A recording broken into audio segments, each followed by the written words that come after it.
Aleluia. Somente crer, somente crer. Tudo é possível, somente crer.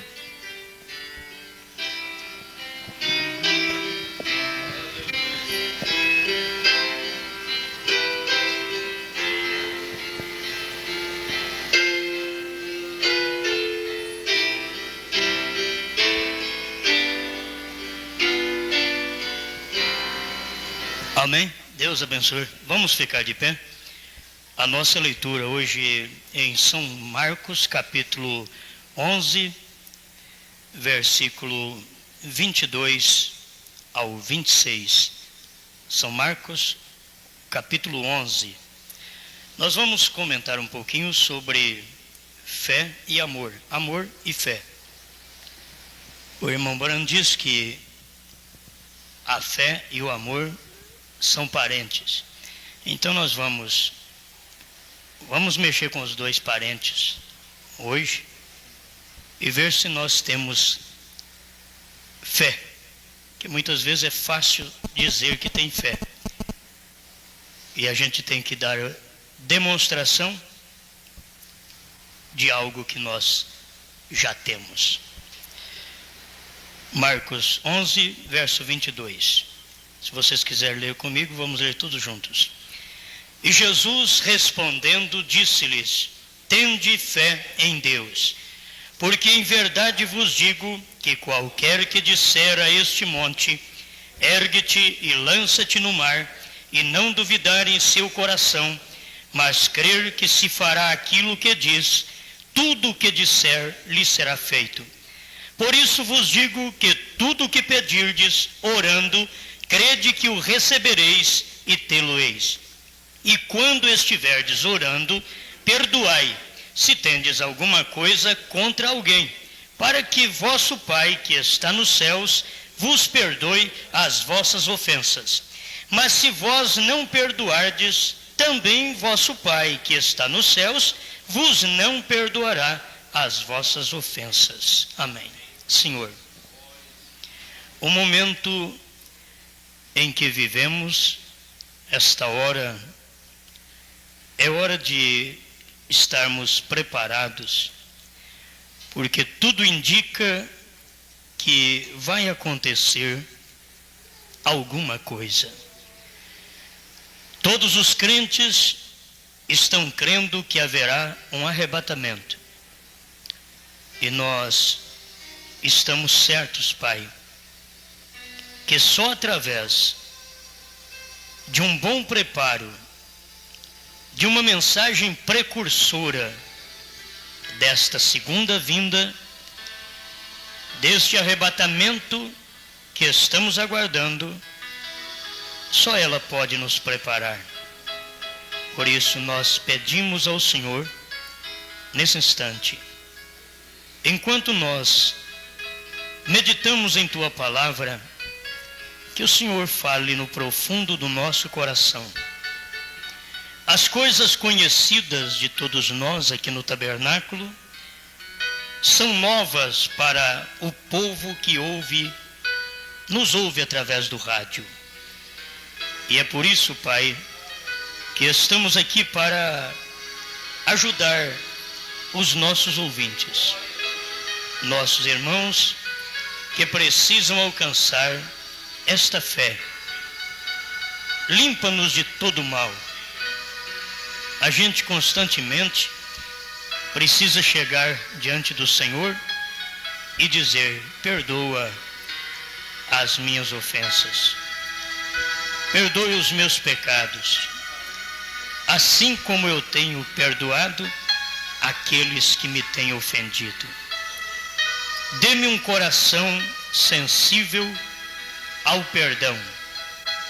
Tira do meu coração todo juízo e dê-me um coração de misericórdia. O seu profeta diz: eu não quero o seu juízo, eu quero a sua misericórdia. Por isso, Pai, a graça ainda tem estado estendida a todos os homens, e nós estamos usufruindo dos benefícios desta graça. Graça limpa-nos, graça perdoa-nos, graça dá-nos força. Tu és a graça. Não podemos de maneira alguma viver sem a tua graça. Por isso nós clamamos: venha a nós a tua graça hoje, porque o teu reino chegará logo que a graça terminar. Hoje clamamos: venha a tua graça sobre nós, seja derramada mais sobre nós abundantemente, ou faça-nos reconhecer que ela já tem sido derramada e que precisamos é recebê-la em nome do Senhor Jesus. Amém, Senhor. Amém. Amém. Pode sentar, irmãos.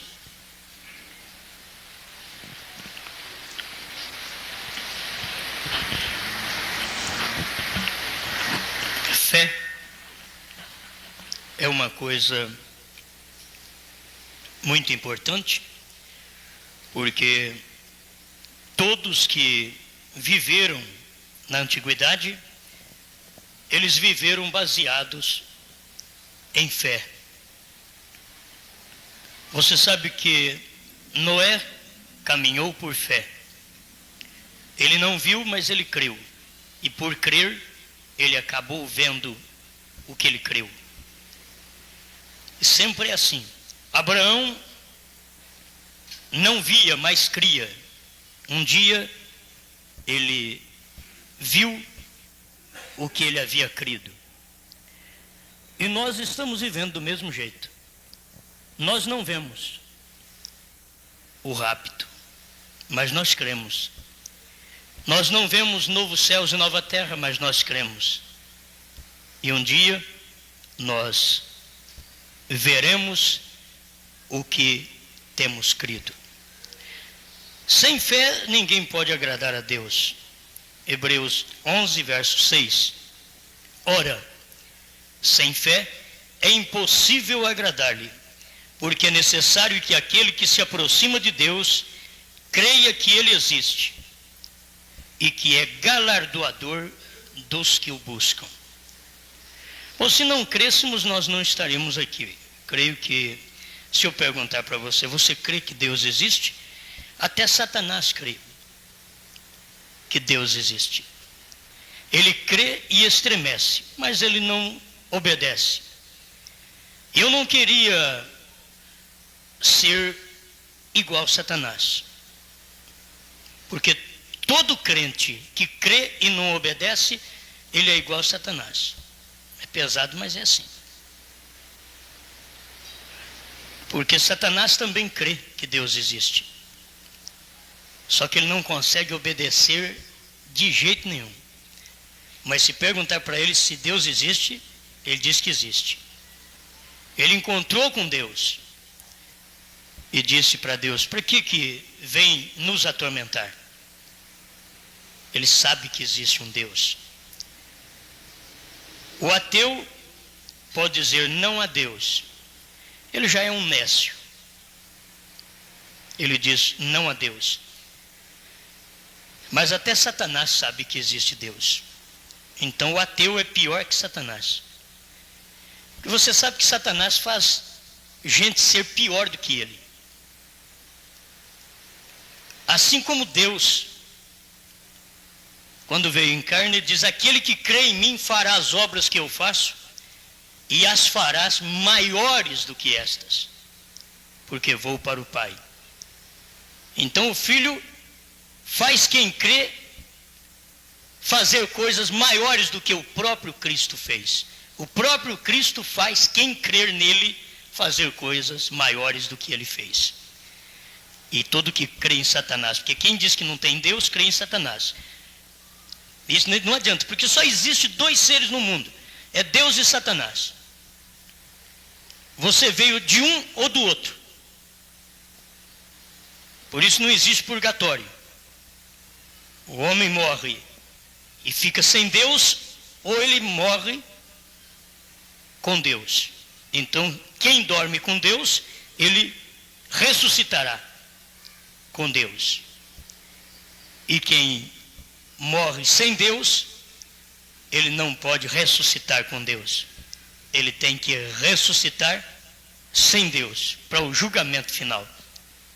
Certo? Ele não pode ressuscitar como nós, da noiva, podemos ressuscitar.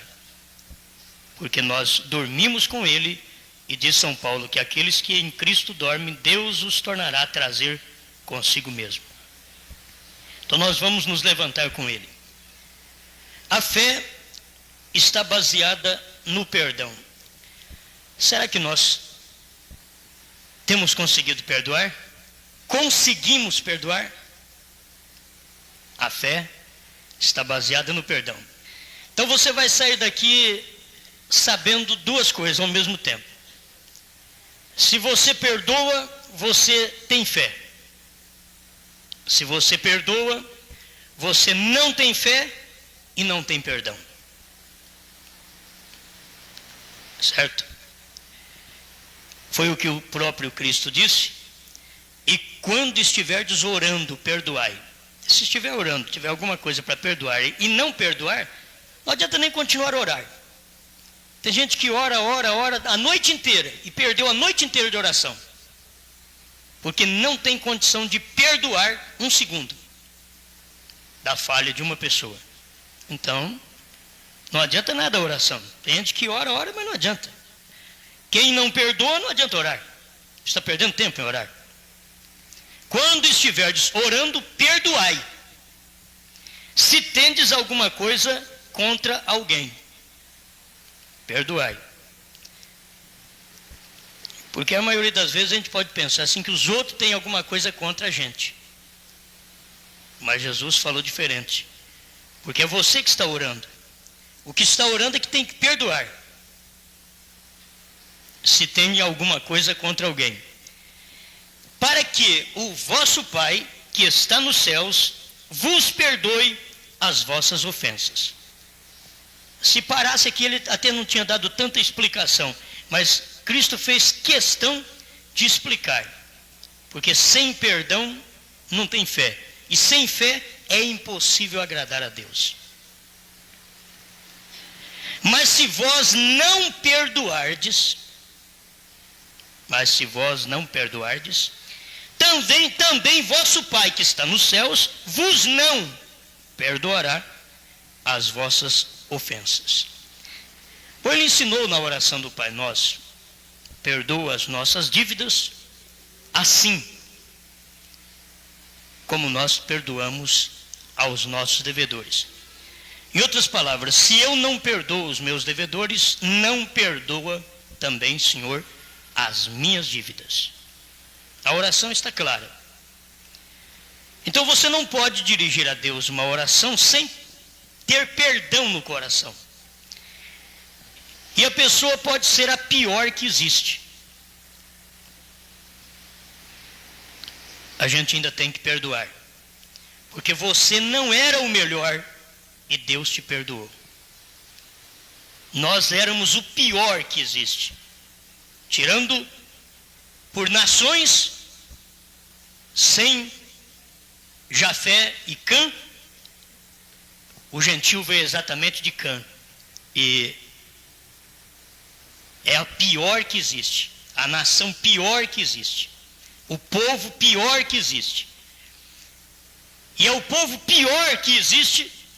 Ele disse para o povo bom que existia naqueles dias: vos porém ciúmes com um povo que não é povo. Ele falava para os judeus. Paulo veio e mostrou isso, que Deus ia colocar os judeus em ciúme com um povo que não era povo. Exatamente o gentil. O gentil não era povo. Foi por isso que quando apareceu aquele lençol cheio daqueles animais sujos, imundos, e a voz dizia para Pedro: mata e come, ele diz: nunca, Senhor, entrou coisa comum e imunda na minha boca. Eu não faço isso de jeito nenhum. Mas Deus estava mostrando para ele que ele ia fazer uma visita logo para um povo que era imundo, para o gentio, para a casa de Cornélio. E aquela visão era para animar a Pedro. E por 3 vezes aquele lençol, porque Deus testa a gente. Se ele pede para você fazer uma coisa e você não faz, ele volta outra vez. Pede outra vez. Se você não fizer, ele pede outra vez. Então ele fez para Pedro assim. Abaixou o lençol e disse para Pedro: mata e come. O Senhor nunca entrou coisa imunda na minha boca, má e imunda na minha boca. É provável que lá tinha porco, que é o principal, né? Aquele lençol, já pensou bem, um lençol com porco? Abaixou ali tudo para ele, animal imundo. Mata e come. Quando ele disse que nunca ele faria aquilo, aí a voz diz para ele: não chames imundo aquilo que eu já santifiquei. Então o sangue de Cristo santificou o gentio imundo, porque o judeu santo rejeitou, veio para o que era seu, e os seus não receberam, e todos quantos o receberam, deu-lhes o poder de serem feitos filhos de Deus. Então aí está, gentio, judeu e samaritano. Então o gentio foi santificado, e logo Deus encaminhou ele para a casa de Cornélio, porque chegou alguém a chamar Pedro, o Simão, que estava na casa de Simão curtidor, porque havia um homem que fazia esmolas, que queria falar com ele, e esse homem era gentil. Esse homem era daquela natureza do porco antes do derramamento do sangue. Quando Deus derramou o sangue, irmãos, santificou tudo. Santificou tudo. Aquele que não come carne de porco pensando que ela está imunda, está dizendo também que o sangue de Cristo não santificou isto, as carnes. E o sangue de Cristo santificou tudo, não só o povo gentil, porque o símbolo tem que ser perfeito. Se ele não fez isto com o símbolo, ele não faria também com o real. Ele fez com o símbolo, santificou. Por isso Paulo chegou e disse: quando vocês forem ao mercado comprar, não pergunte o que é por motivo de consciência. É de porco ou é de boi? Não pergunte o que é. Leve para casa e coma. Romanos 14 diz: uns creem que de tudo pode comer, mas o débil, o fraco, come legumes. Não é mal comer legumes. Eu acho que hoje, se a gente puder comer legumes, é muito bom para a saúde. Mas tanto o legume está contaminado hoje, como as carnes em geral está contaminado. Tudo está contaminado hoje. Você não permite comer uma coisa sem estar contaminado. Comer um legume sem estar contaminado. Comer uma carne sem estar contaminado.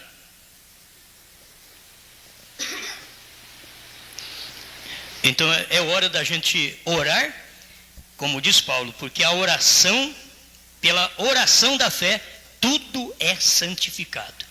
Paulo esclareceu tudo isso. Porque pela oração da fé, tudo é santificado. Então, quando você for comer alguma coisa, saiba que a oração vale tudo. É orar e santifica toda a carne.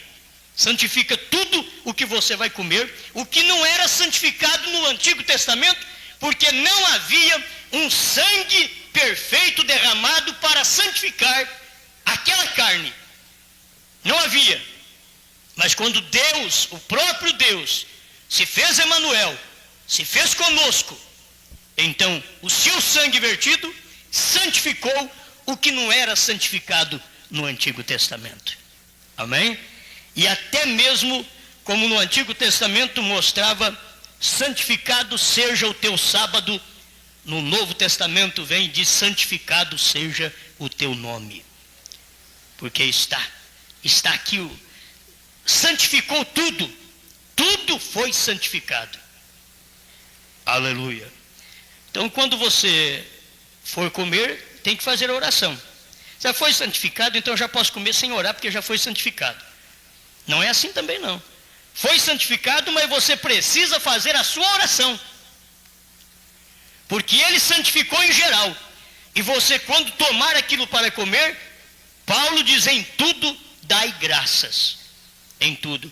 E a oração da fé santifica todas as coisas. Então você pega e ore por cada coisa que você vai comer. Amém? Bom, já passamos para outro ponto, não é, rapaz? Mas a fé está baseada no perdão. Eu vou ler hoje da fé perfeita, começando com o parágrafo 11. A fé está baseada no perdão. Então quer dizer, se eu não tenho como perdoar os outros, eu não tenho. Vocês estão me entendendo? Se eu não perdoo os outros, eu não tenho fé. Vocês têm que falar mais alto, vocês estão muito fraquinhos. E como dissemos na pregação desta manhã, estamos procurando fazer com que a igreja chegue a um lugar onde possamos verdadeiramente ver os tempos apostólicos em nosso meio. Todos anelamos isso, e está ali à porta, o podemos ver, porém queremos vê-lo ainda em maior grau. Desejamos que seja uma torrente para que nos ajude, ou seja, fluindo de nós, para ajudar os outros. O parágrafo 26 da mesma mensagem, fé perfeita, o irmão Branco continua dizendo assim: agora, quero que entendam isto, a igreja tem que levantar-se no poder de Deus a um nível mais alto. Vocês creem que haverá um arrebatamento? Vocês creem? Vocês creem que vocês vão no arrebatamento? Está fraquinho, né? Fica assim, se ele quiser me levar, né? Fica assim, né? Se ele quiser me levar. Não, mas não é assim não. Sem fé, você não vai. Sem perdão, sem perdoar, você não tem fé. Sem fé, você não tem o início, gente. Você não tem o princípio. A base, a fé está baseada no perdão. Se não perdoa, não tem fé. Se não tem fé, como vai ser arrebatado? Aí tem a fé natural, depois vem esta fé perfeita, e só com esta fé não pode ser arrebatado ainda. Nem eu nem você podemos subir. Só com esta fé. Já eu tenho fé perfeita. Quando chegamos a ter fé perfeita, ficará tão fácil para alcançarmos a fé de arrebatamento. Porque é de fé em fé. Você vai começar com esta fé natural, logo vai para a fé perfeita, e logo tem a fé de arrebatamento. E você não pode ter a fé de arrebatamento sem começar pela fé simples. Se não há fé simples, como você pode alcançar a perfeita? Como alcançará a arrebatadora? Então esse negócio de crer em arrebatamento e dizer eu vou ser arrebatado, bom, eu acho que a gente precisa falar direitinho para vocês, para que vocês memorizem que a coisa não é assim, tão fácil. Eu vou ser arrebatado. Ai, Jesus vai vir, aleluia, glória a Deus, e eu vou subir. E eu vou, aí não sabe para onde, né? Eu vou. A igreja tem que levantar-se no poder de Deus a um nível mais alto. Quando você tem a fé simples, é um nível inferior. Quando você vai à fé perfeita, você já superou aquele nível. E quando você alcançar a fé de arrebatamento, que a igreja está caminhando, ela tem que caminhar em fé perfeita para poder alcançar a fé arrebatadora que já está pregada. Fé perfeita, ele pregou a mensagem, fé perfeita, mas irmão Branco também pregou a fé arrebatadora. A mensagem fé arrebatadora. Ele pregou. Alguém diz, mas onde está? Eu queria essa fé arrebatadora. Ele diz, está nos selos. Certo? Ele diz, a fé para o rapto está nos selos, nos 7 trovões, revelado nos selos. Então se a fé para o rapto está nos 7 trovões, os 7 trovões foram revelados nos selos, pronto, já foi pregado. Mas a igreja tem que levantar-se no poder de Deus a um nível mais alto. Já estamos muito perto do fim. Eu estava pensando assim, o Brasil vai completar 500 anos no ano 2000. Porque foi descoberto em 1500. Então ele vai completar 500 anos no ano 2000. Você já pensou bem, se der o arrebatamento no ano 2000, nós os brasileiros podemos fazer uma festa subindo? Hein? Se der o arrebatamento, se der antes eu não sei, se der depois, não sei, mas se der no ano 2000, já pensou bem? Que bonito, rapaz, os brasileiros fazendo uma festa. Enquanto o brasileiro natural faz uma festa aqui embaixo, o brasileiro espiritual, ele já vai fazendo a festa espiritual, ele vai subindo. Enquanto vocês ficam com o Brasil mofo, destruído, acabado, falido, vai subindo aqueles que viveram no Brasil, mas foram santificados pelo sangue de Cristo, e o sangue de Cristo tirou a nossa falência, e nós podemos subir, porque até a fé mesquinha nós perdemos, passamos a ter fé perfeita, e aí fé de arrebatamento. Ninguém vai alcançar fé de arrebatamento senão o povo que crê na revelação dos 7 trovões. Os 7 trovões foram revelados, e a noiva só vai ser arrebatada com os 7 trovões, não apenas com fé perfeita. Fé perfeita te prepara para fé de rapto, que vai te levar. Aleluia. Já estamos muito perto do fim, e eu creio que a igreja agora está em condições para ensinar-lhe coisas mais profundas. Já não é cura divina só, irmãzinha. Irmãzinha, não corta seu cabelo, irmãzinha, essa saia curta, essa roupinha apertada. Não, meu Deus do céu, não é tempo mais disso não. É tempo de lhes ensinar coisas mais profundas. Essas pessoas que ainda estão aí na flor da água, elas nunca nadam em águas profundas. Tem gente na mensagem que não sai da água nos artelhos, justificação. Outros têm água até nos joelhos, santificação. Outros têm água até nos lombos, restauração de dons. Mas tem um que vai ser arrebatado, que a água já passou, tudo isso aí, e ele está agora nadando. Ele está nadando agora, porque a fé que ele tem é fé de arrebatamento. Você diz, mas tem fé de arrebatamento, por que não foi arrebatado? Por que não foi arrebatado ainda? Não é hora de ser arrebatado. Mas você já tem isso. Como a gente tem potencialmente, e olha, você fica aí, um rapazinho está com 16 anos, potencialmente ele tem todos os filhos que ele vai ter daqui 5 anos, ou menos ou mais, já está tudo nele. Potencialmente esses filhos já estão todos no lombo dele.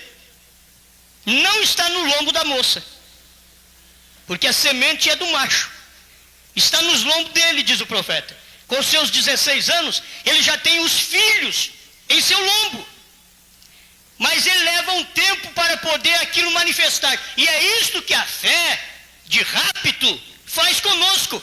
Ela já está na noiva. A fé de rapto já está na noiva. A palavra falada já está na noiva. Mas ela está precisando de um tempo para fazer aquilo manifestar. E para aquilo manifestar, ela tem que entrar em contato com algo que aquilo faça manifestar. Se esse rapaz nunca casar, nunca tiver um encontro com uma mulher, ele nunca manifestará os filhos que ele tem no seu lombo. Mas através do casamento correto, através do cartório e da igreja, ele então fará manifestar isto. E é através da união do crente com a palavra do dia. A mensagem do dia faz esse crente entrar em contato com ela e aquilo vai germinar. Aquela semente de vida que está dentro do seu coração, na sua alma. Aquilo germina, aquilo nasce. E daqui a pouco você vê aquilo cresce. Eu creio que nós já estamos regando esta fé de arrebatamento. Estamos regando fé de arrebatamento. Estamos levando um sol para ela amadurecer. Porque não é no início dela não. O início foi quando o irmão Branham revelou os 7 selos. Mas é agora para o fim, quando todos nós já temos que ter esta fé perfeita, que ela é a fé arrebatadora, amadurecida através da revelação dos 7 selos, que foram os 7 trovões revelados nos 7 selos, e agora está manifestando, vai manifestando dia após dia, através do eleito. Não é de toda a igreja não, é do eleito que vai manifestar esta fé arrebatadora. Estão me entendendo? Estou falando em português. Facinho para entender. Eu creio que a igreja agora está em condições para ensinar-lhe coisas mais profundas e assim poli-la até que desapareçam todas as crenças manufaturadas. Porque com crenças manufaturadas você não tem fé arrebatadora. Você pode ter um tipo de fé, mas não a arrebatadora. Nem a perfeita você tem. Com crença manufaturada. E então entrar a coisa verdadeira, tem que ouvir-se a coisa verdadeira para poder gerar uma fé verdadeira. Se você não ouvir os 7 selos, você não poderá ter os 7 trovões revelados dentro de você. Se você não ouvir, porque os 7 selos é a revelação dos 7 trovões. Então a gente tem que ouvir os 7 selos, ler os 7 selos, ouvir os 7 selos do jeito que ele é e do jeito que Deus manifestou isso para o profeta. Deus falará ainda mais profundo hoje no seu coração, porque a voz de Deus trará amadurecimento naquilo que o irmão Branham semeou verde em 63. Você não, mas espera lá, ele semeou, aquilo foi a semente, ele semeou. E ninguém vai ter que vir para fazer movimento algum para te dar fé para ser arrebatado. Você tem que crer nisso, viu? Talvez você esteja esperando alguém levantar e fazer um movimento que te dê fé de arrebatamento. E não vai ter ninguém para fazer isso não. Porque o que tinha era o 7º anjo para revelar os 7 trovões. E depois que os 7 trovões foram revelados, então o que eu tenho que fazer é conservar aquilo, é cuidar daquilo, é jogar uma aguinha naquilo, um sol, a luz, naquilo que eu já ouvi que é semente, e aquilo cresce até o ponto de me dar esta fé arrebatadora. Que você fica pensando, fé arrebatadora, alguém vai falar aí, eu vou ter uma fé arrebatadora e a coisa vai me mudar assim, de uma hora para outra, aquilo vai me mudar. Olha, o profeta diz que Cristo, ele confiava no que ele era. Escuta aqui. Ele confiava no que ele era. Deixa eu ler aqui para vocês. Porém Jesus sim, tinha fé perfeita. Tinham. Os discípulos não tinham, mas Jesus tinha. Eles tentaram expulsar um demônio, o demônio não saiu. Jesus expulsou com a maior facilidade. Porque Jesus tinha fé perfeita. Agora, depois da fé perfeita que Cristo tinha, ele ainda mostrou que haveria uma fé para arrebatamento. Fé para transformação de corpos naturais a corpos glorificados. Que vai ter que ser transformado assim.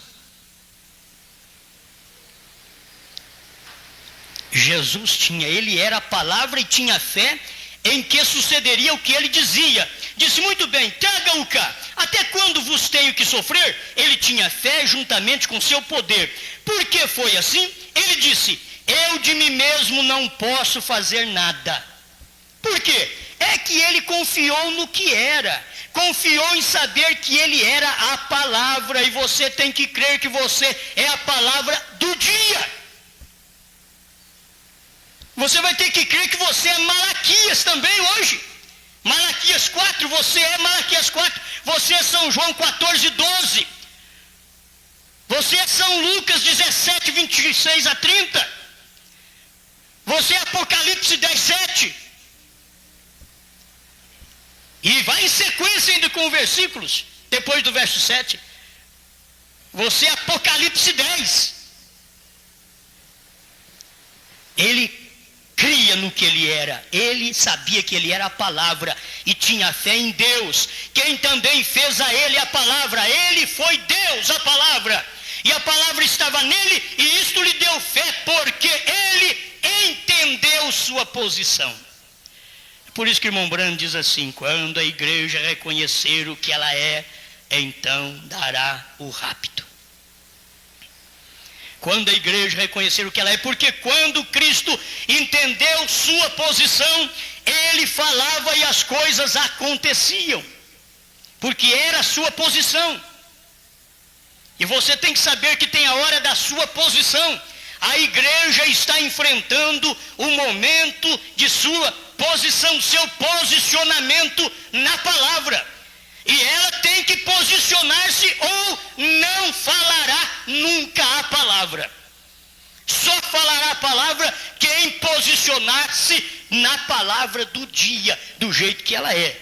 Ele sabia o que ele era, porque as escrituras haviam prometido que ele faria essas coisas. Agora você tem que saber o que você é. Irmão Branham veio e diz assim: vocês são os Messias, os pequenos Messias. Pronto.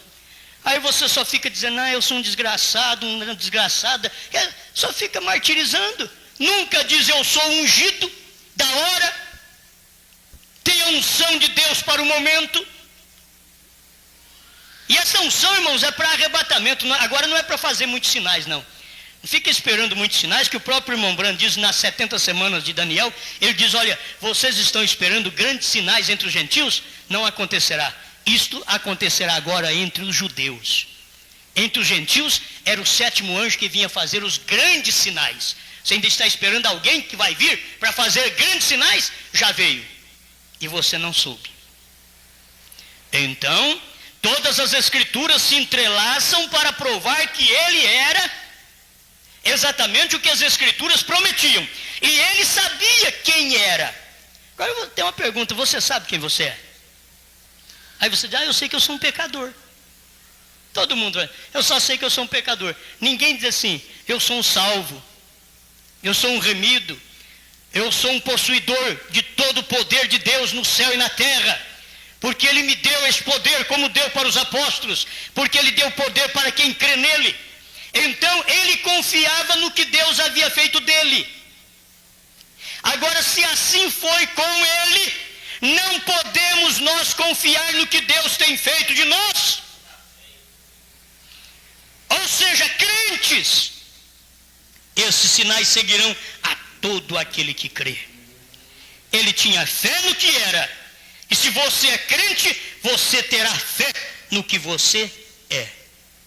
Você é um crente. E se tem fé em Deus, a Bíblia nos diz: se nosso coração nos repreende, então não podemos ter fé. Porém, se nosso coração não nos repreende, então temos fé. Ou seja, confiança em Deus. E isto se encontra em 1 João 3,21. Amados, se o nosso coração nos não condena, temos confiança para com Deus. Aleluia.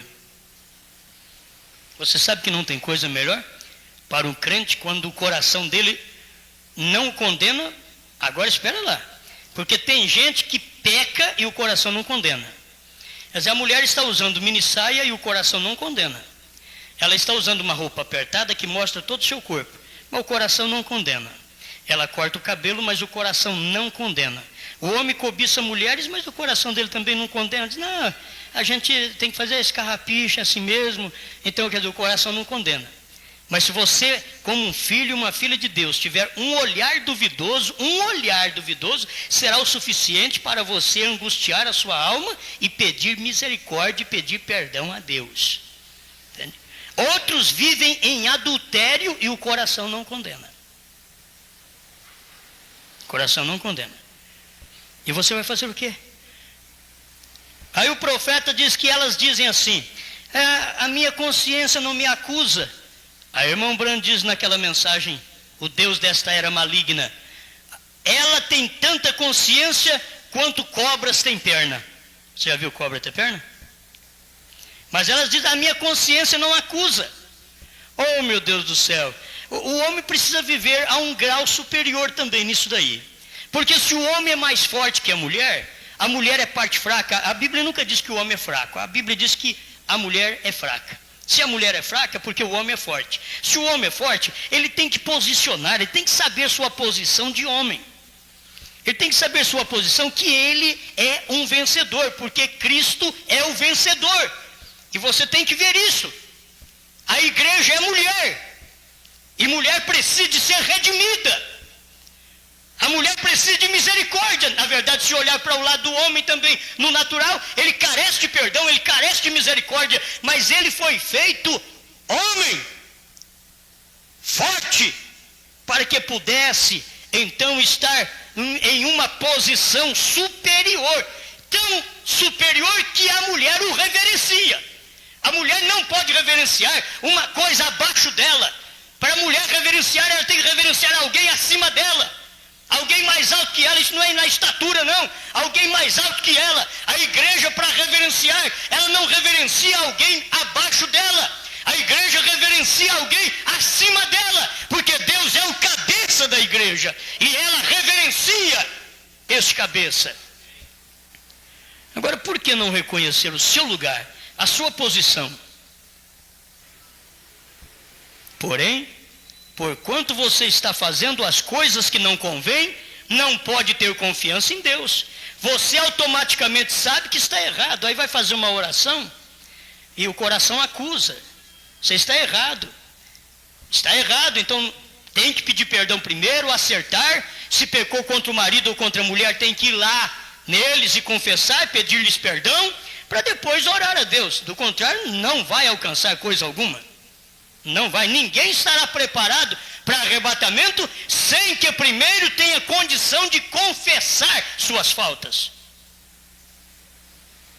Você automaticamente se identifica com o pecador e sabe que está errado, porém quando seu coração não lhe repreende e você sabe que é crente e coisa boa, e não há nada entre você e Deus, então você pode pedir o que deseja e sabe que lhe será concedido, porque é a palavra que lhe foi dada, assim como foi dada aos discípulos. Então a única coisa que tem que fazer é ter fé no que é.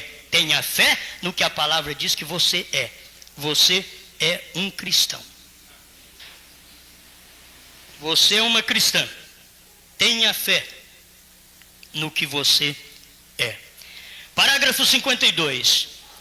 Está falando daqueles discípulos, daquela igreja, expulsando demônios, curando os enfermos, sofrendo pela palavra, carregando sinais.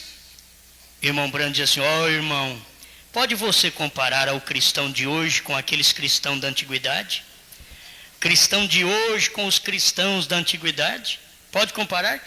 Como aqueles discípulos caminharam no poder do Espírito, no poder do Espírito, movidos pelo Espírito Santo, foram prisioneiros de Cristo.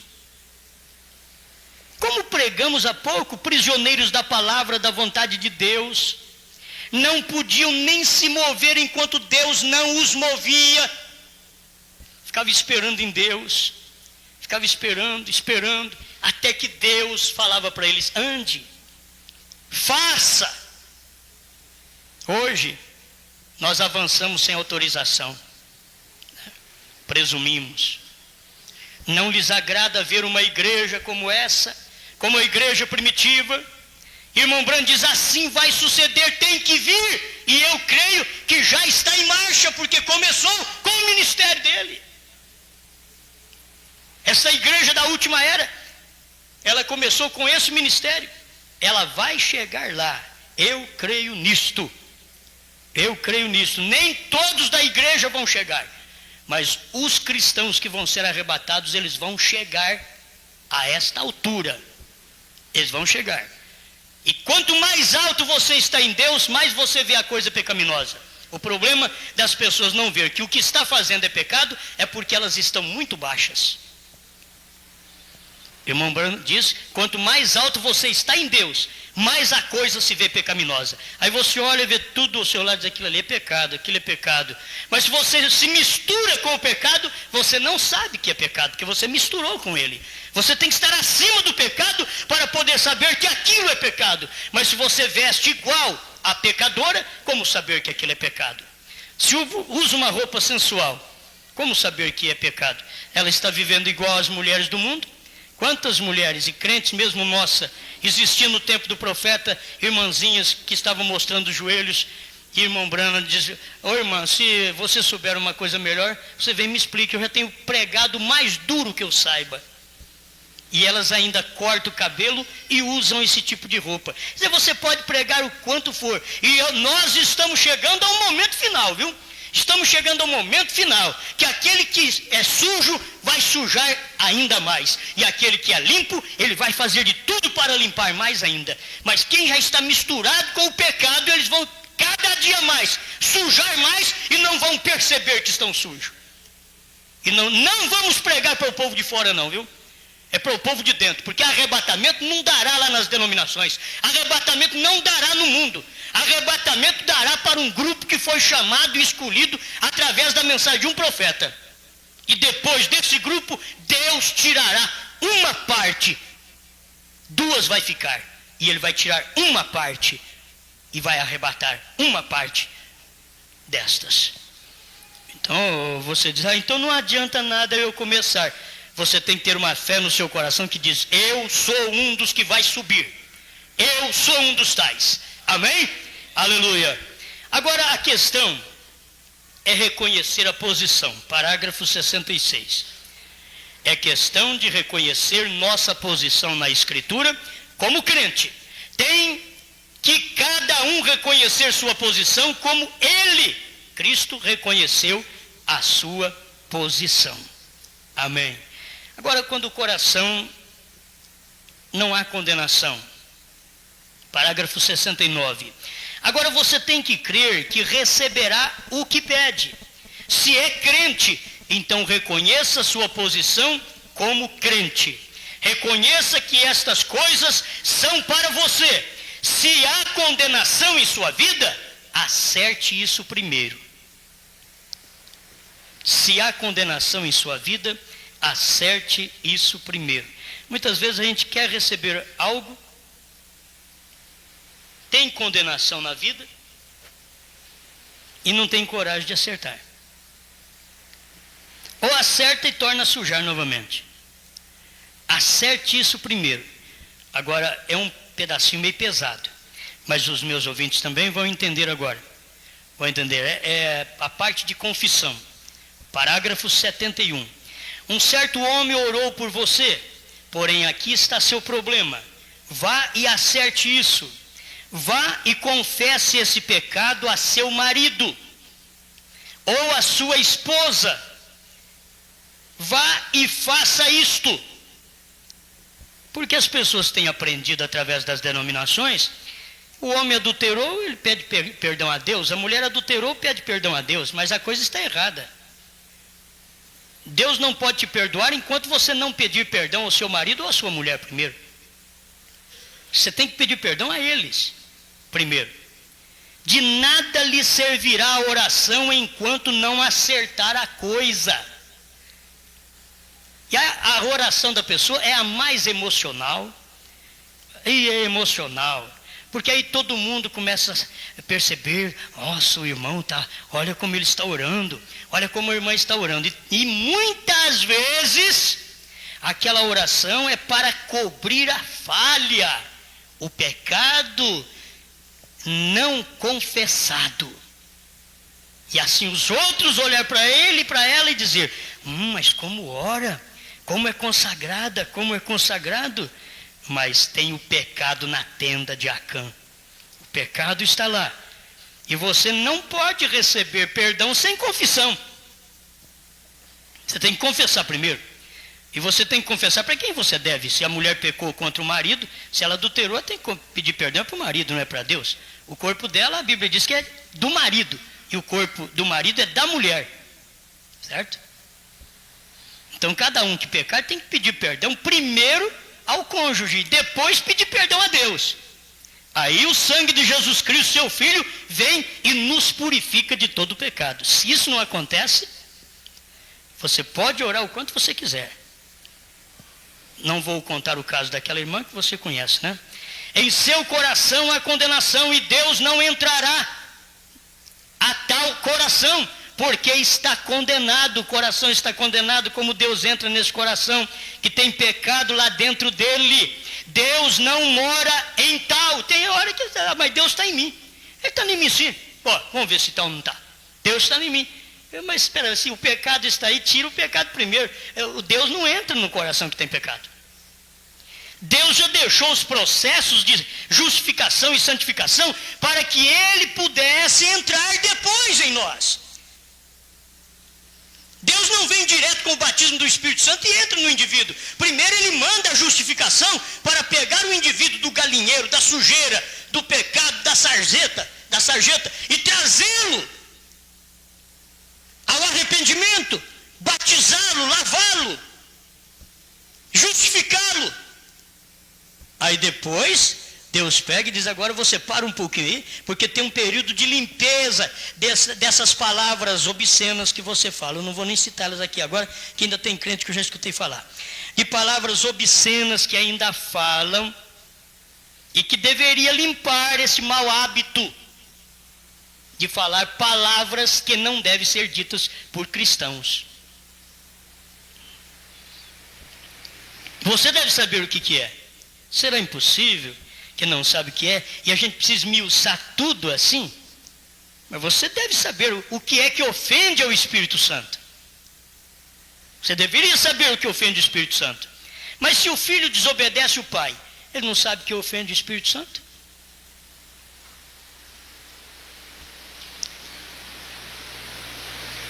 A mulher não reverencia o marido, ela não sabe o que ofende o Espírito Santo? O marido não ama a mulher, ele não sabe que isso ofende o Espírito Santo? Então como que vai saber as outras coisas depois? Como? Deus não mora em tal, tem que corrigir isso. Logo, quando isso fica esclarecido, tem que se ter fé. Se tudo está bem, tem que ter fé e crer. Não temas. Aí chegou a hora do Jó. Jó temia. E aquilo que Jó temia aconteceu. Sabe o melhor que você faz? Não tema nada, porque aquilo que você teme sempre acontece. Jó disse, o que eu temia me sucedeu. Então o melhor que a gente faz é não temer, é crer que vai acontecer algo positivo na nossa vida, mudança de vida, transformação, e que vamos perdoar os outros porque nós precisamos também de perdão. Amém? Você sabe que quando aquela mulher, tem que voltar lá outra vez. A mulher disse para o irmão Bran assim, mas eu sou professor da escola dominical. O irmão Bran disse, não importa.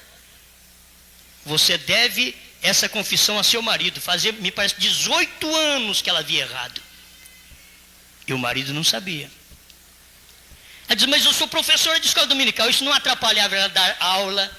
Não atrapalhava ela lecionar a escola dominical, falar bem de Deus, mostrar que as pessoas têm que se apartar do erro. Não, isso não atrapalhava ela, gente. Ela chegou a dizer para o irmão Bran, eu sou professora da escola dominical. O irmão Bran disse, não importa nada. Você deve esta confissão. Ela diz, mas eu não posso fazer isto. Ele me largará, ele me deixará. Irmão Bran diz, de todas as maneiras, Deus já te tem deixado. Então, Deus te deixa, você nem sabe que Deus te deixou. Você acha que você vai perceber muito que Deus te deixou? Então, Deus te deixa, você nem percebe. Por si o pecado está ali e não há acerto de conta. Como que você pode crer que Deus está ali? É o pecado que está. Tira o pecado, Deus entra em cena. O pecado ali, Deus não pode entrar em cena. Aí quando irmão Bran falou e foi para o quartinho dele, logo ela pediu para a irmã Meda, chama irmão Bran outra vez.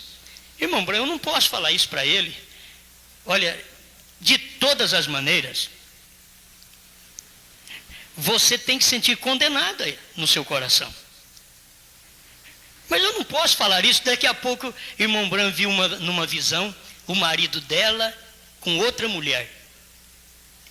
E já falou para ela: olha, o seu marido, ele é baixo, gordo, de bigode, preto. Eu estou vendo ele num carro, cor tal, placa tal, na beira de uma linha férrea. Ele está junto com uma mulher que usa o vestido tal. Ela diz: não pode. Meu marido, ela crê que o marido era um santarrão. Ela crê que ela podia esconder o pecado do marido, mas que o marido ele era um santarrão. E o marido devia. Ele diz: então vai e diga para ele, traga ele aqui. Ele deve a mesma coisa também. Isso havia acontecido há pouco tempo. Ela foi, falou com ele, porque ele já devia também, então era fácil, né? Já devia, chumbo para lá e chumbo para cá. Aí era fácil, né? Mas quando é só chumbo para um lado, filho, não é fácil não. Não é fácil. Foi exatamente ali que eles acertaram a conta. Aí Deus entra em cena. Você não pensa que Deus está em cena quando você está aí camuflando o pecado, viu? Não pense, porque Deus não está em cena. Jesus Cristo era um místico até para os discípulos. Irmão Brando diz aqui: a fé e o amor são parentes. Eu vou passar sobre muitas coisas aqui. A fé e o amor são parentes. Tanta coisa boa que tem aqui, gente. E quando éramos pecadores e estranhos, estando sem Deus ali no mundo, nesse lodaçal de trevas, então Deus veio a nós, Deus buscou a você, não você a Deus. As Escrituras dizem: ninguém pode vir a mim a menos que o Pai o traga. Então isso aí tem que te dar confiança. Não foi você que ofereceu, não. Deus foi te buscar.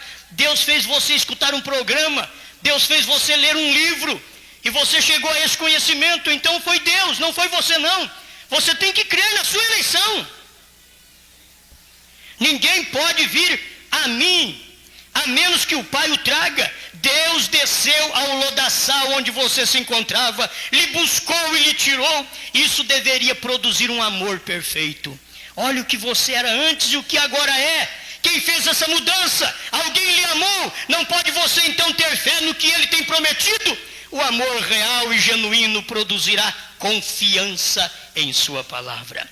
Parágrafos 90 a 92. Muito bonito isso aqui, eu tenho que ler. Ele me encontrou quando eu não era nada e ainda sou nada. Mas agora estou em suas mãos, o nada nas mãos do tudo. Ele me amou e me tomou quando eu não era digno de ser amado. E com você sucedeu igual. Ele nos tem mudado.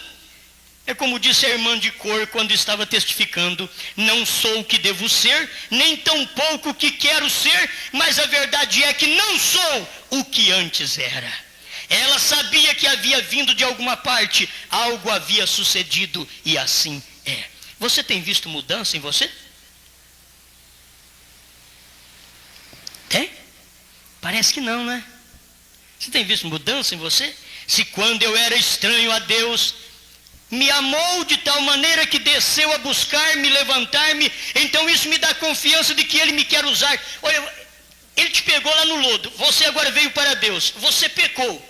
Eu quero te mostrar isso, você pecou. Você tem que saber que se quando você estava suja, Ele foi, te buscou, Ele te amou e te trouxe e te perdoou, agora se você cair, Ele também te perdoa, só que Ele quer sua confissão. Ele quer a sua confissão, porque Ele te perdoa hoje também. Ele não para de perdoar. Há sangue no propiciatório ainda, que está jorrando para perdoar todos os meus pecados. Ele me amou e me tomou quando eu não era digno de ser amado, e com você sucedeu igual. Ele nos tem mudado. É como... eu estou voltando. E quando eu era estranho a Deus, me amou de tal maneira que desceu a buscar-me, levantar-me. Então isso me dá confiança de que Ele me quer usar. Amém? Então Ele quer usar você para ser um pai de família, uma mãe de família. Talvez você diz: olha, eu não sou nem digno de estar nesse lar mesmo. Quando uma pessoa erra, quando ela falha, principalmente quando ela adultera, ela peca contra o marido contra a mulher, ela pensa assim: eu não sou digna, eu não sou digno de estar neste lar, mas se você me aceita aqui, eu submeterei aquilo que é correto dentro desse lar, eu farei o que é correto. Se você me perdoa, eu farei o que é correto daqui para frente. Você alcançará perdão de alguém, sim, alguém vai te perdoar. Ele tinha um propósito em fazê-lo, ele viu algo em mim, ele também viu algo em você e teve uma razão em salvá-lo. Observe as pessoas que não são salvas hoje. Veja os milhões que podiam haver tomado em vez de você, porém tomou a você. Amém? Eu sou agradecido por ele ter me tomado. Dou muito trabalho para Deus, mas eu gosto dele, ele sabe que eu gosto dele. E pronto. Dou muito trabalho para ele. Nenhum outro pode tomar seu lugar. Coisa maravilhosa. Nenhum outro. Você não é Judas, minha irmã. Você não é Judas, meu irmão. A menos que seja. Porque se for, o Paulo toma seu lugar. Porque o Matias foi pela escolha da igreja. Mas Deus colocou Paulo por sua própria escolha. Deus escolheu Paulo. E olha aqui. Nenhum outro pode tomar o seu lugar. Você não tem segurança nisso? Ninguém tomou meu lugar, não. Depois que você tem aquele lugar, diz, não, ninguém vai tomar. Agora você fica sossegado. A mulher fiel ao marido, a mulher que respeita o marido, a mulher que ama o marido, ela faz de tudo. Ela diz, ninguém vai tomar esse marido de mim, não. Talvez ela está dando graças a Deus que alguém tome o marido dela. Quem sabe, né? Quem sabe, ela tá, se alguém tomasse meu marido ou minha mulher, né? Talvez está dando graças a Deus, mas não é assim não. Sabe o que você faz? Sabe o que faz o bom marido? Faz de tudo para não perder aquela mulher. Sabe o que faz a boa esposa? Faz de tudo para o marido. Porque sabe, olha, ninguém pode tomar esse lugar que eu tenho, de esposa do fulano de tal. Ninguém pode tomar esse lugar. Então ela honra, ela ama, ela faz de tudo. Assim é a igreja, assim é o cristão. Diz, ninguém pode tomar o meu lugar. Cristo me amou, não foi eu quem me ofereci, foi Ele quem foi e me buscou. Foi Ele quem disse, eu te amo, eu te quero, eu te salvo. Senhor, mas eu não presto, não importa, eu te purifico, eu te perdoo, eu te embranqueço, eu tiro os seus pecados. Agora, não é questão de eu chegar perante Deus e dizer, Senhor, tira meu pecado. Ele diz, eu te limpo, eu te perdoo, eu te tomo, eu te salvo. Você é meu. Amém. Você está na economia de Deus. Você sabe o que é economia, né? Economia é aquilo que você não mexe. Acabou. Você está na economia de Deus. Aquilo ali, não adianta ninguém tocar, não toca porque isso é economia de Deus. Esse homem é a economia de Deus, essa mulher é a economia de Deus. Não é aquele que fica gastando e jogando fora, não. Porque tem uns que só servem para troco, né? Então, mas tem uns que é economia. Tem uns que vai para a economia de Deus e Deus fica com aqueles ali, não, esse daqui é que me valoriza porque ele já é o dono de tudo. Mas eu o salvei. Foi eu que comprei esse indivíduo. Eu que o perdoei. Eu o coloquei na minha economia. Ninguém tira ele daqui. Ninguém tira ela daqui. Aleluia. Nenhum outro pode tomar esse lugar. Esse é seu amor para você. Logo não será o seu amor estendido a ele? Deixa eu te ensinar uma coisa que você precisa ter isso na consciência. Antes de você pensar em pecar contra o seu marido ou contra a sua mulher, você deveria pensar primeiro em Deus. Aí você nunca pecaria contra o seu marido e contra a sua mulher. Primeiro você deveria pensar em Deus. A nossa reputação não é diante dos homens, não. O nosso caráter é vitória, não é dom. Caráter você tem que lutar, rapaz. Tem que lutar para ter caráter de homem. Porque senão vamos ter um caráter de adúlteros. De adúlteras. E aí vamos ser incluídos naquilo que São Tiago diz, adúlteros e adúlteras. Não sabeis vós que a amizade do mundo é inimizade contra Deus? Agora você deveria colocar Deus em primeiro lugar. Você sabe por que eu não falho contra minha esposa? porque eu não falho contra Deus. Eu amo a Deus. A mulher diz: sabe por que eu não peco contra o meu marido? É porque eu amo a Deus. O negócio não é assim, não. Começa a olhar as circunstâncias. Vou pecar contra essa mulher não me dá valor mesmo. Vou pecar contra esse marido, mas ele não me dá valor, Deus não vai nem me castigar, porque ele já não me dá o valor. Estão tudo errado. Você tem que pensar assim: não vou pecar contra Deus. Para que pecar, se sou salvo, se já tenho santa luz? Para que pecar, se a vida é nos dada em Jesus? Para que pecar, se o inferno só espera o pecador? Para que pecar? Para que pecar? Para que pecar contra Deus? Para que pecar? Para que pecar? Para que pecar contra Deus? E aí vai. É melhor viver santamente, vitorioso contra o mal. Se eu soubesse tudo, hein? Pois Jesus prepara aos seus santos uma pátria eternal, uma pátria linda e amada. Aleluia! Onde o mal não entrará. Para que pecar? Vai cortado assim mesmo. Para que pecar? Vocês não sabem, não? Para que pecar contra Deus? Que coisa, gente. É isso daí. Não peca contra a mulher, porque eu não peco é contra Deus. Sabe quem eu amo? É Deus. Primeiro, gente, o amor é a Deus. Quando você peca contra uma pessoa, porque você já não amava a Deus. É duro, mas é verdade. E não adianta querer falar mais mole, sabe? É duro, mas é verdade. Quando você peca contra uma pessoa, você não ama a Deus. Primeiro foi isso, por falta de amor a Deus. O amor a Deus não deixa você cair naquela cilada. Porque você não pensa no que você sente ao tocar numa mulher ou num homem, mas você pensa no seu caráter, que levou anos para ser formado, e que está lutando para manter esse caráter, e dentro de segundos, você pode jogar tudo água abaixo. Toda essa moralidade, todo esse caráter, que foi formado em aflição, você joga ele tudo fora. Mas se você conseguir pensar que você ama a Deus, você tem segurança.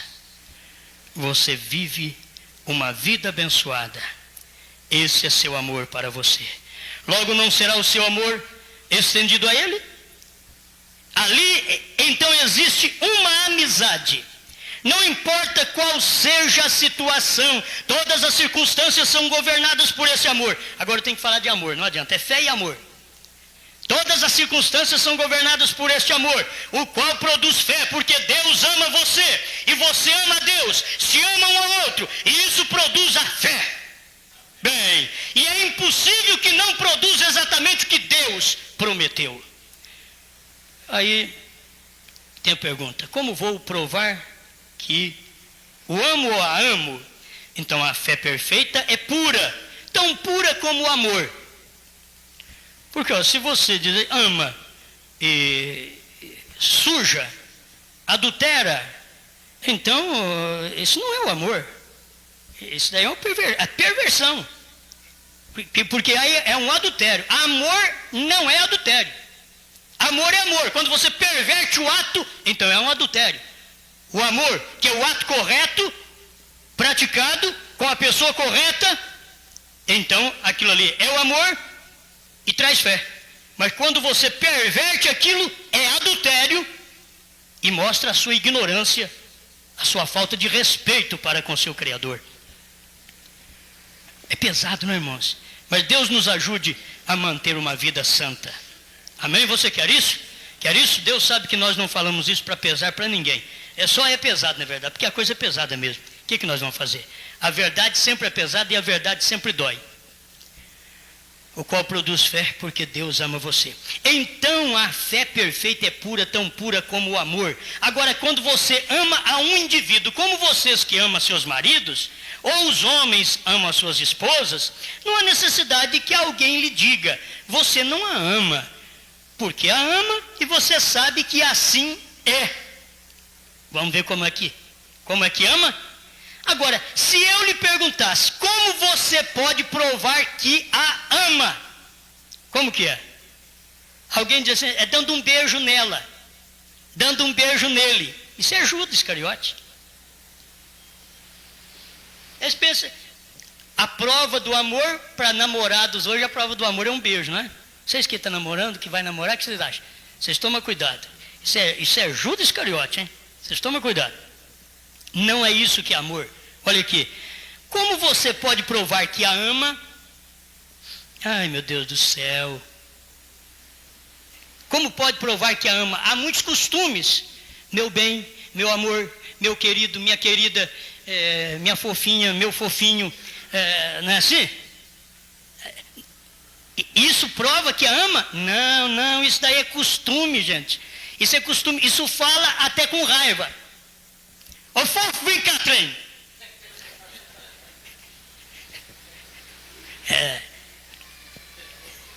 Então, não é prova de amor. Então, como é que prova que a ama? Então, me responderia, eu provo por minha maneira de viver. Como prova? Senhor, nem todos que me dizem Senhor, entrará no reino dos céus, mas aquele que faz a vontade do meu Pai que está nos céus. Então não é questão de dizer, Senhor, ó meu bem, meu amor, meu querido, meu fofinho, minha fofinha, e minha rosca, meu pão embolorado, né? Está tudo assim. Mas não é isso não. Isso é um costume que as pessoas falam uma para outra, mas não tem aquilo lá no fundo. Não tem o amor lá no fundo, é costume. É costume. Acostuma um com o outro de falar essas coisas e mesmo discutindo um com o outro. Eu já não te disse bem. Eu não falei isso, amor. Não falo para você, querida. E aí vai, né? Quer dizer, até discutindo, então isso não prova. Não prova, não. Nada disso prova, gente. O que prova, Deus não quer saber desse negócio de meu Senhor, eu te amo, eu te quero, o Senhor é bom, maravilhoso, o Senhor sabe que eu gosto do Senhor. Nada disso. Ele quer saber vida. Você tem que provar pela sua maneira de viver, de vestir, de olhar, de andar, de portar. Tudo você tem que mostrar que verdadeiramente ama a Deus. Não é ficar na igreja gritando, lastimando, pulando, gritando, e os outros vão dizer, fulano ama a Deus meu, olha lá, olha, porque isso tudo são sensações emotivas exteriores, isso não adianta nada. Você primeiro precisa ter o de dentro, a vida vivida, aí depois você pode pular, gritar, chorar e fazer de tudo. Amém? Amém? Aleluia, muito bem, mas eu tenho um tempinho aqui para mim terminar. Aleluia. A esposa diria, eu sou uma esposa fiel e honesta. O esposo diria, eu sou um esposo fiel. Isso prova que eu a amo. Então sua vida prova o que é.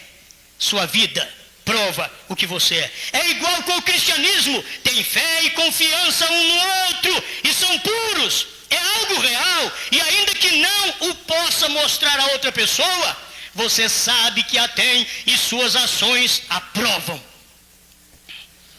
Aleluia. Logo, quando você tem fé pura e sem adulteração, assim como é o seu amor para com a sua companheira, ou vice-versa, então o prova por sua maneira de atuar.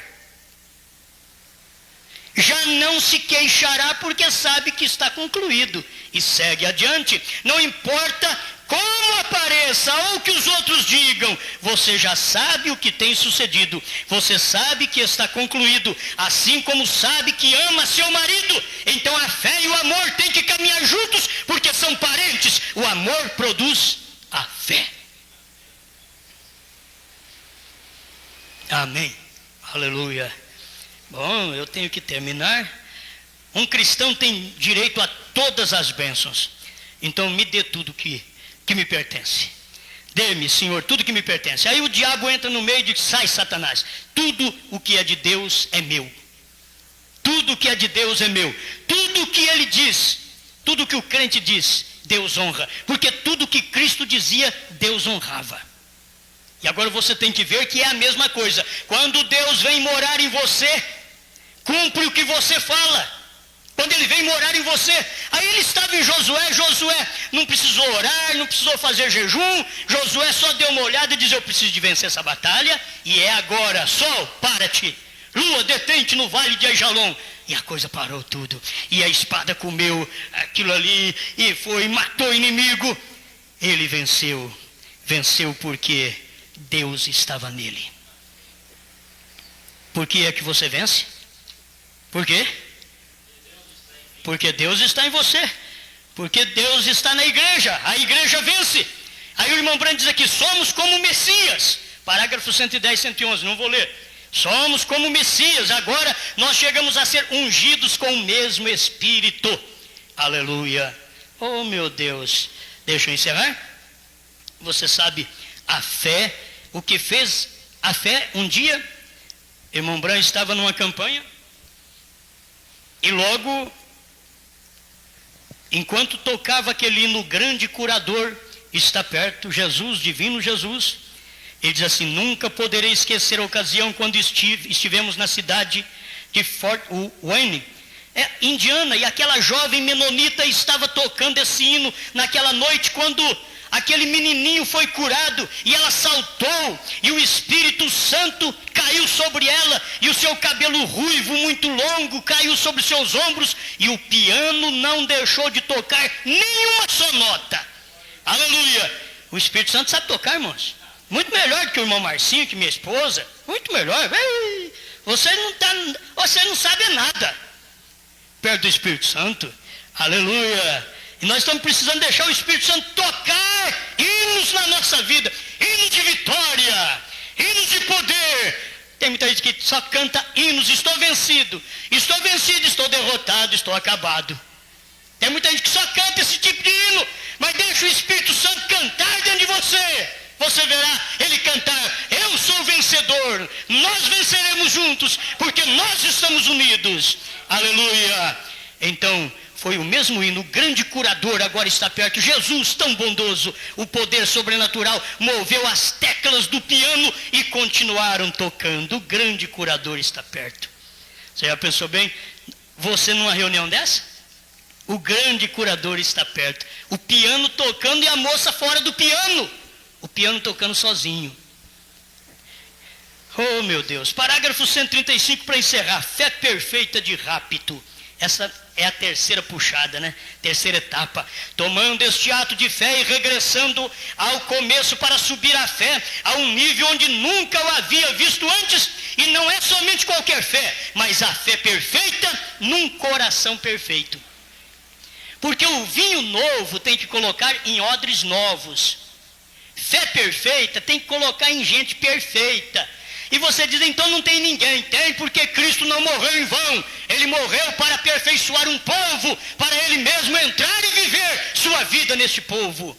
Aleluia! Cumprir uma promessa perfeita por meio de sua palavra perfeita, a qual é mais aguda que espada alguma de 2 fios, e discerne os pensamentos e intenções do coração. E que mais? Estamos chegando agora à perfeição, porque o povo tem que chegar a isto para o rapto.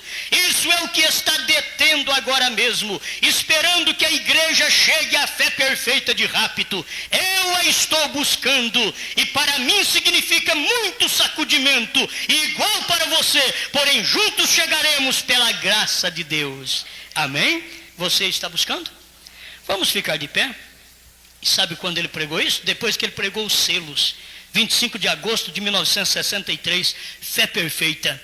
Ele já estava pregando fé perfeita, porque o povo precisava de fé perfeita para fé de arrebatamento. Para entender a revelação dos 7 selos, você precisa de fé na palavra. Fé no que o profeta pregou. Se nós não temos fé no que o profeta pregou, nós nunca alcançamos fé de arrebatamento. Nós vamos ter fé para a cura divina como os pentecostais têm. Nós vamos ter fé para a solução de problemas. Mas nós precisamos de uma fé de transladação. E esta fé está nas mensagens do profeta, principalmente nos 7 selos que foram revelados, porque os 7 trovões foi revelado dentro dos 7 selos. Amém, amém. Senhor, perdoe nossas fraquezas, perdoe nossos pecados, são muitos, sempre a gente fracassa, Senhor, sempre a gente peca, e tem que chegar no seu altar. Ainda bem que a gente chega e encontra sangue no propiciatório, o altar de sangue, e a gente chega e confessa, e os pecados são apagados, e a gente volta embranquecido, aleluia, porque o Senhor faz isso através do seu sangue. O Senhor torna-nos mais branco do que a branca lã. Estamos agradecidos por isso. O Senhor diz através do profeta Isaías: ainda que os vossos pecados sejam vermelhos como o carmesim, se tornarão como a branca lã. Meu Deus, nós precisamos mais e mais de Ti, Senhor, e nós queremos Te amar, para que quando chegamos a pedir perdão, não seja tão por coisas grosseiras, tão grandes, Pai, quando nós na verdade sabemos que somos fracos e mortais, mas nós queremos saber amar um ao outro e ter fé na Sua palavra, porque assim nós poderemos ter fé em Deus, ter fé um no outro e crer que o Senhor fará as grandes obras. Não somos nós quem fazemos, é o Senhor quem faz as obras em nós. Então realiza esta obra em nossas vidas através desta fé perfeita, em nome do Senhor Jesus Cristo. Amém, Senhor. Vamos cantar pela fé. Joãozinho, cadê o hino? Vocês não prepararam nada ainda? Pela fé que uma vez nos foi dada, a seguir o Cordeiro de Deus, porque Ele tem nos dado esta fé para seguirmos o Cordeiro, e esta fé está baseada no perdão. Você não pode ter fé se não perdoa. Guarde isto: se não perdoa, não pode ter fé. Vocês conhecem aí? Tem o número? Quanto? 133. 133. Vamos então, Joãozinho, vamos ver se é. É isso aí. Pela fé conhecemos a Cristo. Serve também, não é? É isso aí? Pela fé. 132. 200? 281. Vamos ver 281 aqui. Vamos ver 281. Gente, a gente não pode. 282. Ele não pode apenas pensar em fé. A gente tem que ter esta verdadeira fé, né? Tem que ter esta verdadeira fé. Vamos cantar o 133 mesmo. Pela fé conhecemos a Cristo. Pela fé conhecemos a Cristo, que um dia morreu na cruz. Pela fé somos nós convertidos, pela fé nós vivemos na luz, pela fé nós vivemos na graça, já não somos escravos da lei.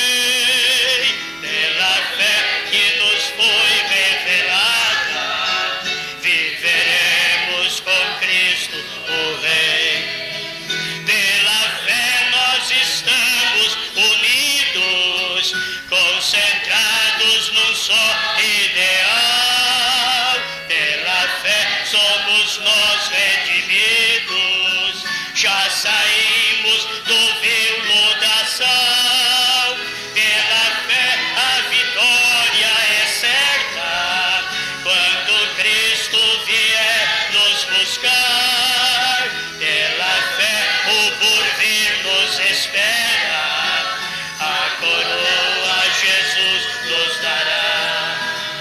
Pela fé confiamos na Bíblia, a palavra do Deus de amor.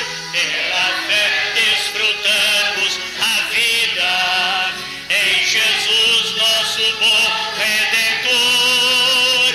Pela fé há um gozo infinito lá no lindo país de esplendor.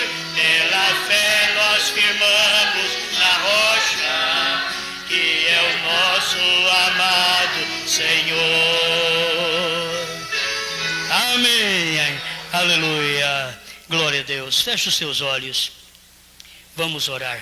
Senhor, muito obrigado, porque esta fé não vem por gritos nem por pulos, mas a tua palavra diz que a fé vem por ouvir e ouvir a palavra de Deus.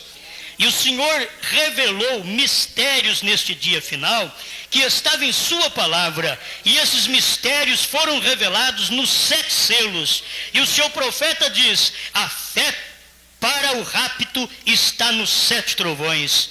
Então isto foi revelado, Senhor.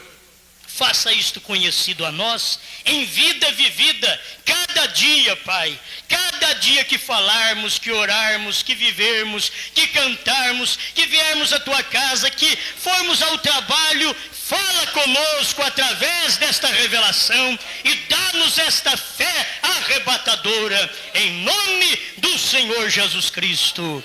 Amém, Senhor. Amém. Amém. Irmãos, Deus os abençoe.